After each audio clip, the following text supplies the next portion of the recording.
नमस्ते स्टूडेंट, कैसे हो। आज हम class 9 chapter number 3 atom and molecule पढ़ेंगे। इस चैप्टर को पढ़ने से पहले मैं कुछ बातें करना चाहता हूँ, आपसे कुछ क्वेश्चन पूछना चाहता हूँ। जैसे कि आप सभी को पता है मैटर क्या होता है। कोई भी वह सब्सटेंस जो कुछ ना कुछ स्पेस ऑक्यूपाई करे, उसका कुछ ना कुछ मास हो। तो अभी आप लोगों ने कभी ये सोचा कि कोई मैटर है, जैसे ये बोर्ड है, ये मार्कर है, मेरी वॉच है, मेरा कैमरा है, कोई भी सब्सटेंस, कोई भी मैटर, उसको हम कितना डिवाइड कर सकते हैं, उसके कितने पार्टीशन कर सकते हैं। क्या कभी ऐसी सिचुएशन आएगी हमारे सामने कि हम उसको आगे डिवाइड ही नहीं कर पाए। इसी क्वेश्चन को जानने के लिए हम इस चैप्टर को पढ़ते हैं। तो चैप्टर का नाम क्या है बेटा हमारा? Atom and molecule. ठीक है, तो अब एटम क्या होता है? एटम को पढ़ने से पहले मैं एक डेली लाइफ का एग्जांपल लेता हूँ आपके सामने। जैसे कि मान लो हमारा घर है, हमारा हाउस है, इसकी बेसिक यूनिट क्या है, ये किससे मिलके बना है? तो इसकी बेसिक यूनिट क्या है बेटा? ब्रिक्स, ईंटे। ब्रिक्स को जोड़ जोड़ के हमने क्या बनाई बेटा? दीवार बनाई। दीवारों से हमने क्या बनाया? कमरे बनाए। कमरों से क्या बना? हमारा घर बना। तो मेरे कहने का मतलब क्या है कि हमारे घर को बनाने के लिए हमें बेसिक यूनिट क्या चाहिए बेटा? ब्रिक चाहिए। उसी तरह किसी भी सब्सटेंस, किसी भी मैटर को बनाने के लिए हमें बेसिक यूनिट क्या चाहिए होती है बेटा? एटम। क्या चाहिए होती है बेटा? एटम। समझ में आया एटम क्या है? बेसिक यूनिट किसी भी चीज की, किसी भी सब्सटेंस की, कोई भी सब्सटेंस हमारे अर्थ पे, हमारे अर्थ से बाहर, हमारी गैलेक्सी में कहीं पर भी कोई भी सब्सटेंस, उसकी बेसिक यूनिट क्या है बेटा? एटम। समझ में आया एटम क्या है? अब ये जो एटम वर्ड है ये आया कहां से है, किसने दिया? तो बेटा ये जानते हम ये कहां से आया, किसने दिया। तो हमारे ग्रीक फिलोसफर थे डेमोक्रिटस। इन्होंने क्या बताया? इन्होंने यही बताया जो मैंने आपसे क्वेश्चन किया था कि जब हम किसी भी मैटर या सब्सटेंस को डिवाइड करेंगे तो एक ऐसी स्टेज आ जाएगी जहां पे जाके हम उस सब्सटेंस को आगे डिवाइड ही नहीं कर पाएंगे। समझ में आया बेटा क्या कह रहा हूं मैं? कि मान लो मैं इस ब्लैक व्हाइट बोर्ड के पार्टीशन करता हूं और मेरे पास एक ऐसी स्टेज आ जाएगी, मुझे एक ऐसा पार्टिकल मिलेगा कि वहां पे मैं उस पार्टिकल को फर्दर डिवाइड ही नहीं कर पाऊं। क्या ऐसा पॉसिबल है? हाँ जी, ऐसा पॉसिबल है। यही बताया हमारे ग्रीक फिलोसफर डेमोक्रिटस ने। क्या कि जब हम किसी पार्टिकल या सब्सटेंस को डिवाइड करेंगे तो हमारे पास एक ऐसी स्टेट आ जाएगी जब हम उसको फर्दर डिवाइड नहीं कर पाएंगे। और उस पार्टिकल को इन्होंने क्या नाम दिया बेटा? एटम। क्या नाम दिया? एटम। ठीक है, अब ये एटम वर्ड नाम किसने दिया ये तो हमें पता चल गया, ग्रीक फिलोसफर थे। लेकिन ये एटम वर्ड आया कहां से है? तो जो एटम वर्ड है ये कहां से आया है? ग्रीक वर्ड से आया है। कौन से ग्रीक वर्ड से? एटोमस से। कौन से बेटा? एटोमस से, जिसका मीनिंग होता है इंडिविजिबल या अनकटेबल। कौन से वर्ड से आया बेटा? ग्रीक वर्ड से आया, एटोमस से, हमारा एटम वर्ड। ठीक है, इसका मतलब क्या होता है? इंडिविजिबल या अनकटेबल। जैसे कि हमारे ग्रीक फिलोसफर ने बताया था कि हमें एक ऐसा पार्टिकल मिल जाएगा कि जिसको हम फर्दर डिवाइड नहीं कर पाएंगे। उसी बेसिस पे इन्होंने ये नाम दिया था एटम। और कहां से आया है? ग्रीक वर्ड एटोमस से। और ये सारी बातें इन्होंने बताई कब थी? ये सारी बातें इन्होंने 430 BC में बताई थी। ठीक है बेटा, अब क्या सिर्फ एक हमारे ग्रीक फिलोसफर थे जिन्होंने एटम के बारे में बताया था? नहीं, हमारे एक इंडियन फिलोसफर भी थे। कौन? महर्षि कणाद। इनसे पहले हमारे इंडियन फिलोसफर महर्षि कणाद 500 BC में ही यह बता चुके थे कि जब हम किसी सब्सटेंस या मैटर को डिवाइड करेंगे तो हमें एक ऐसा पार्टिकल मिलेगा जिसे हम दोबारा डिवाइड नहीं कर सकते। और उसी अनकटेबल या अनडिविजिबल पार्टिकल को इन्होंने क्या नाम दिया था बेटा? परमाणु। क्या नाम दिया था बेटा? महर्षि कणाद ने इन्हीं अनडिविजिबल पार्टिकल को परमाणु। और कब बताया था इन्होंने? 500 BC में। और ये कौन थे? इंडियन फिलोसफर थे हमारे। ठीक है, अब एटम के बारे में आप सभी समझ चुके होंगे। एटम क्या है? किसी भी सब्सटेंस से किसी भी मैटर की सबसे छोटी यूनिट, उसको क्या बोलेंगे हम? Atom. The smallest unit of any substance या matter that cannot be further divided। समझ में आया? किसी भी सब्सटेंस या किसी भी मैटर की वह सबसे छोटी यूनिट जिसे हम पुनः विभाजित नहीं कर सकते उसको क्या कहते हैं बेटा? एटम। अब एटम के बारे में थोड़ा और जानते हैं। क्या होता है भाई इनका साइज कैसा होता है? Very small in size. कैसे भाई? Very small in size, can not be seen with naked आई। इन्हें हम नेक्ड आई से नहीं देख सकते। और कैसे होते हैं? बहुत ही छोटे होते हैं साइज में। Not able to exist independently, और ये अकेले नहीं रह सकते, ये हमेशा ग्रुप में रहते हैं। और एटम के ग्रुप को ही हम क्या बोलते हैं बेटा? मॉलिक्यूल। क्या बोलते हैं? Molecule. Group of atoms.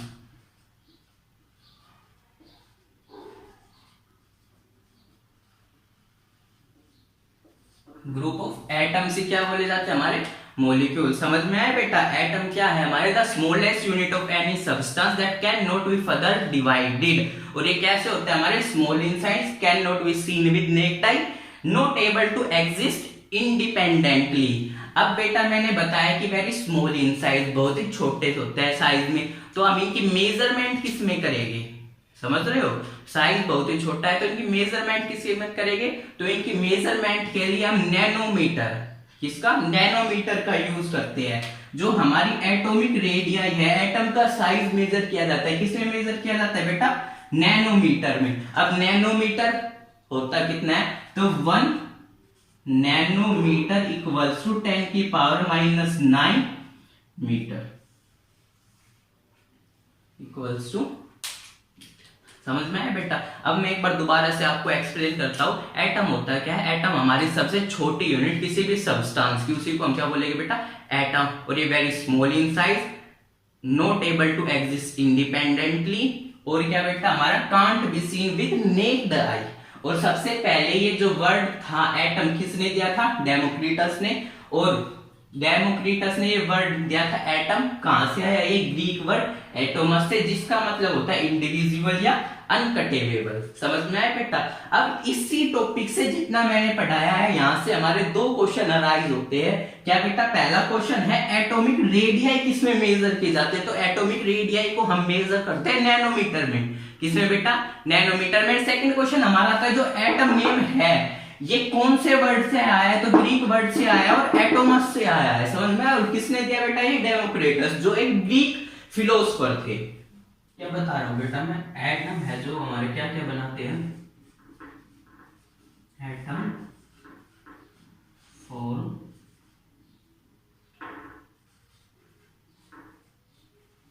Molecules and ions. जो हमारे एटम है वो मॉलिक्यूल बनाते हैं और आयंस बनाते हैं। आगे क्या पढ़ना है? सिंबल्स के बारे में, एलिमेंट के सिंबल के बारे में, कि हम एलिमेंट को कैसे रिप्रेजेंट करते हैं, कैसे डिनोट करते हैं। तो बेटा जैसे कि अब हम एलिमेंट को डिनोट करते हैं, जैसे हाइड्रोजन का एलिमेंट उसको हम H से, ऑक्सीजन का O से, कार्बन का C से। तो क्या स्टार्टिंग से हम इन एलिमेंट को ऐसे ही डिनोट करते हैं? नहीं बेटा, ऐसे नहीं था। ठीक है, तो सबसे पहले जो सिंबल था किसने यूज किया था? एक हमारे साइंटिस्ट थे डाल्टन। ठीक है, इन्होंने सबसे पहले एलिमेंट को सिस्टमैटिक तरीके से यूज किया था सिंबल से। समझ में आया? इन्होंने क्या किया था बेटा? सिंबल का यूज किया था एलिमेंट के लिए। समझ में आया? एलिमेंट के लिए इन्होंने सिंबल का यूज किया था।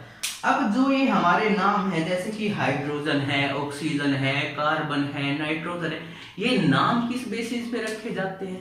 तो बेटा अब तो हमारे पास एक ऑर्गेनाइजेशन है वो ये सारे नाम रखती है, लेकिन पहले क्या स्टार्टिंग में कौन रखता था? क्या तभी भी कोई ऑर्गेनाइजेशन थी? तो ऐसा कुछ नहीं था। स्टार्टिंग में कैसे नाम रखे जाते थे इनके? जहां पे ये एलिमेंट पाए जाते थे या इनके कलर के बेसिस पे इनका नाम रख देते थे। जैसे कि in the beginning name of element were derived from the name of place where they found। समझ में आया?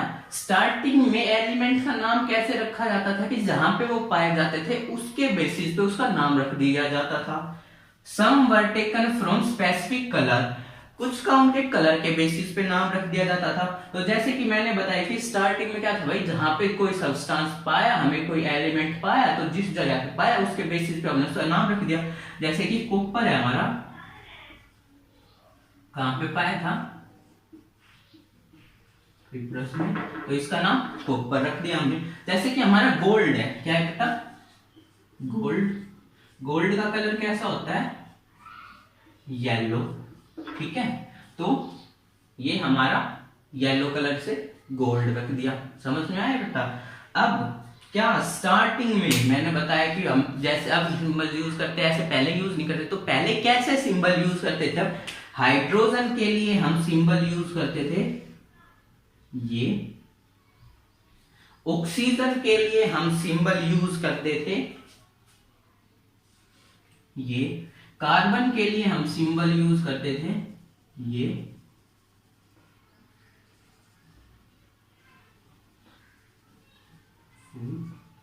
आयरन के लिए हम सिंबल यूज करते थे ये।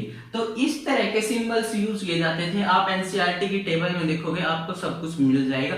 ये अभी हमारे कुछ यूज के नहीं, यहाँ से ना तो कोई क्वेश्चन आता है एग्जाम में ना और कुछ, सिर्फ आपको पता होना चाहिए कि पहले हम ऐसे सिंबल यूज करते थे। अब हम जो हमारी IUPAC है वो जो सिंबल देती है, जो नाम देती है, वो यूज करते हैं हम। अब जैसे कि मैंने बताया, अब हमारे पास एक ऑर्गेनाइजेशन है जो कि सिंबल्स और नाम रखती है एलिमेंट्स का, समझ में आया। तो कौन सी ऑर्गेनाइजेशन है, IUPAC। अब एक नंबर में बेटा हमारा क्वेश्चन आता है यहाँ से कि IUPAC की फुल फॉर्म क्या है। तो IUPAC की फुल फॉर्म क्या है बेटा, international union of pure and applied chemistry. क्या है बेटा full form, international union of pure and applied chemistry. ये ऑर्गेनाइजेशन है जो अब हमारा काम करती है एलिमेंट का नेम रखने के लिए और सिंबल रखने के लिए, ठीक है। Symbol are the first and second letter of elements name in English, ठीक है। जो सिंबल हो गया वो एलिमेंट के फर्स्ट और सेकंड लेटर से लिखे जाएंगे, ठीक है बेटा। जो हमारा फर्स्ट लेटर है वो हमेशा ऑलवेज कैपिटल रहेगा और जो सेकंड लेटर है वो हमारा स्मॉल रहेगा। First letter always capital and second letter always small. जैसे कि बेटा हमारा हाइड्रोजन है, क्या है हमारा हाइड्रोजन है, तो हम हाइड्रोजन को किससे डिनोट करते हैं भाई, H से, ठीक है। जैसे हमारा कॉपर है, कॉपर को CU से, ना कि C और कैपिटल U से, ये हमारा गलत हो जाएगा, ये हमारा ठीक है। जैसे कि हमारा sodium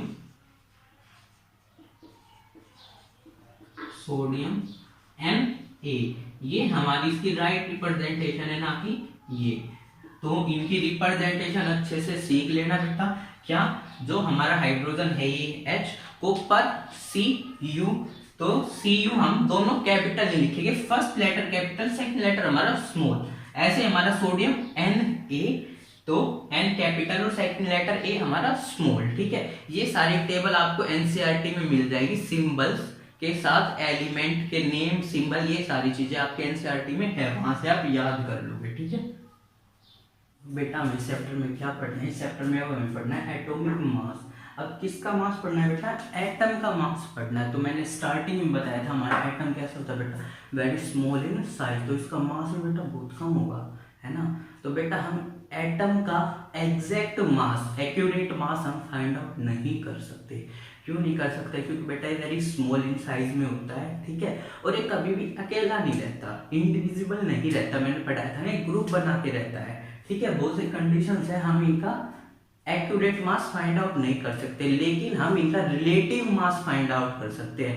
relative mass find out करने से मेरा मतलब क्या है कि हम कोई एलिमेंट ले लें, कोई उसको स्टैंडर्ड मान ले, कि मान लो कोई मैंने एलिमेंट लिया, मैंने उसको स्टैंडर्ड मान लिया, मैं उसके कंपैरिजन में सभी के मासेस डिफाइन करूंगा।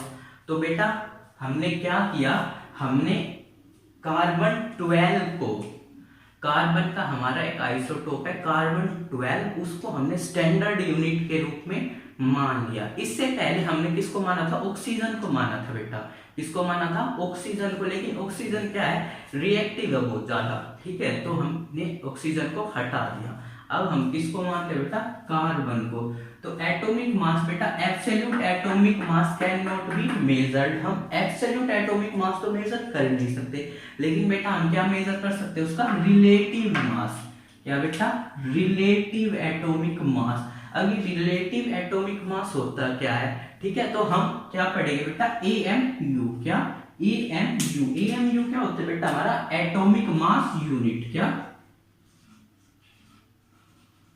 Atomic mass unit. और ये एटॉमिक मास यूनिट है क्या, one atomic mass unit is a mass unit equal to exactly 1/12 of carbon 12। समझ में आया बेटा कि जो atomic mass unit one atomic mass unit असल में है क्या, कार्बन 12 का 1/12 पार्ट। इसी को हमने स्टैंडर्ड यूनिट मान लिया। क्या मान लिया बेटा, स्टैंडर्ड यूनिट 1 AMU।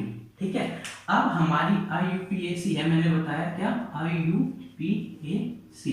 पहले AMU से लिखते थे हम, अब हम इसको U से लिखते, किससे बेटा, U,